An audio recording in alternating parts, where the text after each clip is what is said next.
They call it part of the fourth industrial revolution.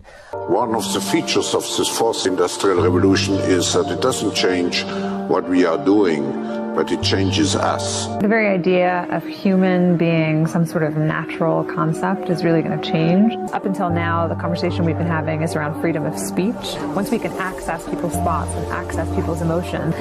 The focus, as all of you know, today is on what's now called the Internet of Bodies, involving medical implants and other kinds of devices that go inside your body and all together with the Internet as a whole comprise the Internet of Bodies. The Internet of Bodies, or IOB, is actually an ecosystem. It's a bunch of devices that are connected to the Internet that contain software and that either collect personal health data about you or can alter the body's function. We think of the Internet of Bodies as this collection of all these devices as well as all the data that the devices are gathering about you. And in healthcare, Internet of Bodies has been around for quite a while. So the Internet of Bodies, imagine the power of AI. What is artificial intelligence? It's a way to automate computation and cognition.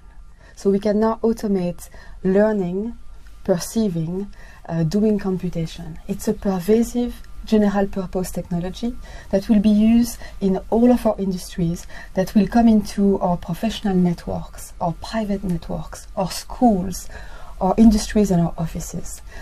What I wanted to epitomize with the Internet of Bodies is this notion that we will be under assessment, we will be under measure of computation in every aspect of our lives in the future. From what you eat, who you date, what you buy on the internet, how much energy you use, but also what are your vital signs? How well are you doing in terms of health? What kind of specific genetic quirks do you have? What's your genome telling about your health, about your mental health, about how well you are doing, how well you are aging, what kind of disease you are susceptible to?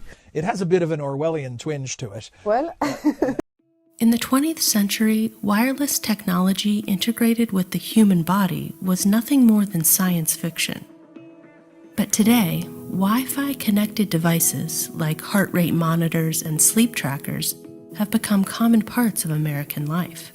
How has bionic technology evolved so quickly from science fiction to reality?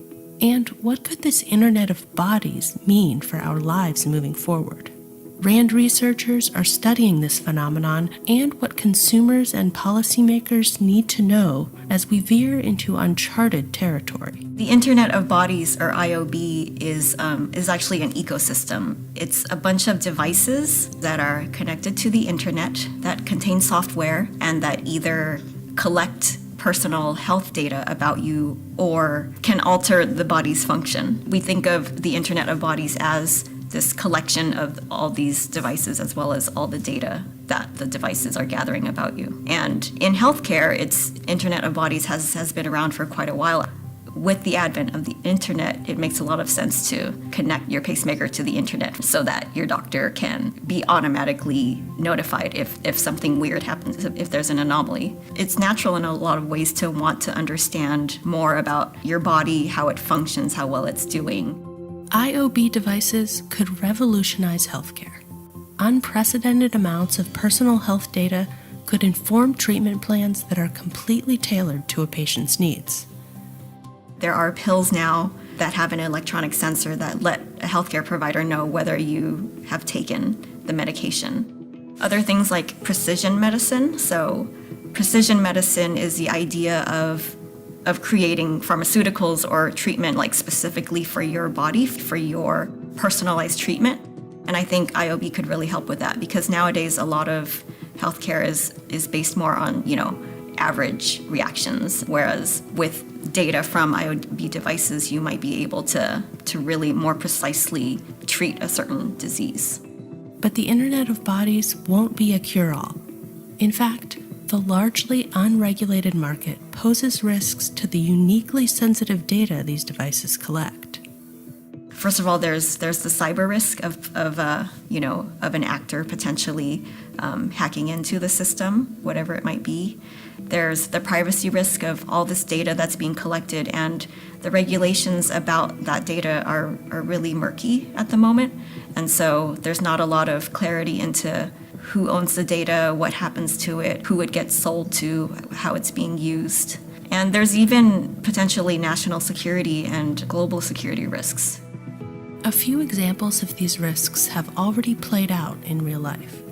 For instance, in 2018, highly sensitive information about U.S. military activity and base locations was inadvertently revealed by soldiers' fitness trackers. So, this is a pivotal moment. What can we do to make sure we reap the potential benefits of the Internet of Bodies without risking our privacy, security, and personal autonomy? Consumers should be wary of IoB devices because as it's becoming more and more popular, all of this intimate data is being collected, arguably more intimate data than we've ever really recorded before. There's no clarity on what is being done with that data. You know, with an old mechanical pacemaker, there's no data that was being collected and stored, and you could look at a history of someone's heart rhythms. Because policy tends to lag behind innovative technologies like this, it's probably up to the consumers and to the healthcare patients to really be aware of the devices that they're using and what is happening to their data, and to know what the regulations are in their particular state, because it does vary so much state by state. Even if you think you're not interesting or that nothing will happen with your data, there are a lot of unknowns that I think we need to be careful about.